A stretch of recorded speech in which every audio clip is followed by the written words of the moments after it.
Good evening and welcome to This Week at Little Hills. I am so glad to be with you again as we continue our series, 52 Verses from 52 Books in 52 Weeks.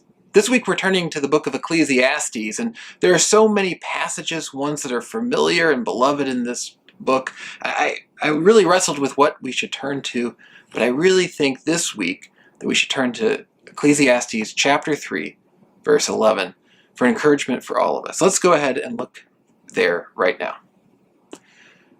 The author of Ecclesiastes says, "He has made everything beautiful in its time," that is God. "Also, he has put eternity into man's heart, yet so that he cannot find out what God has done from beginning to end."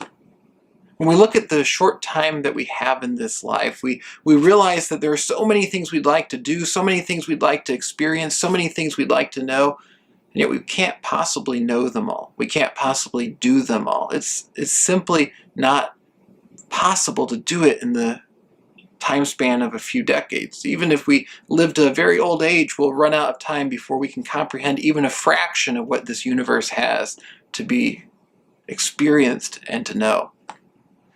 And yet we yearn to know it. We read here that he has put eternity into man's heart, and whether we know God or not, there's a sense in which we yearn for eternity. We yearn for something beyond what we can experience in just a few decades of life.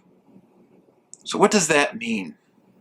Well, it means that we should do just what the author of Ecclesiastes says over and over again throughout his book. We should turn our attention, not just anywhere, but to God.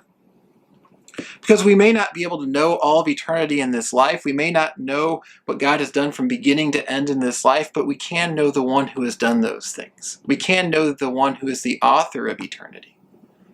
And he offers us something truly incredible and wonderful, which is the opportunity to spend eternity with him. We may never, even in all of eternity, be able to comprehend everything there is to know. How could we, when God is infinitely more knowledgeable and more powerful than we could ever be? But we will have the opportunity to know that author of eternity better and better. Our temptation is to turn to the things of this world and to grab onto them and seek to know them as much as we can, to experience as much as we can, trying to fulfill that yearning for eternity.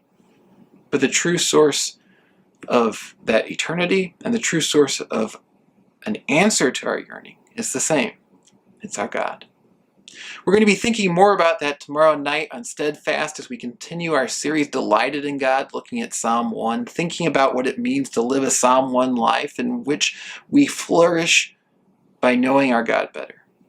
And that's what we can do in response to that yearning for eternity that we have in our hearts. So I hope you'll join me at 7 p.m. tomorrow night for that. Also, please put on your calendars Friday night at 7 p.m. as we have another Faith Tree worship service with some of our friends at other area churches. It's going to be a wonderful live streaming event. I hope you'll join us at 7 p.m. We'll be turning to one of my very favorite passages, Romans 8:26-28. It's a wonderful passage of encouragement. We'll have some wonderful music and prayer times. I really hope that you'll join us for that.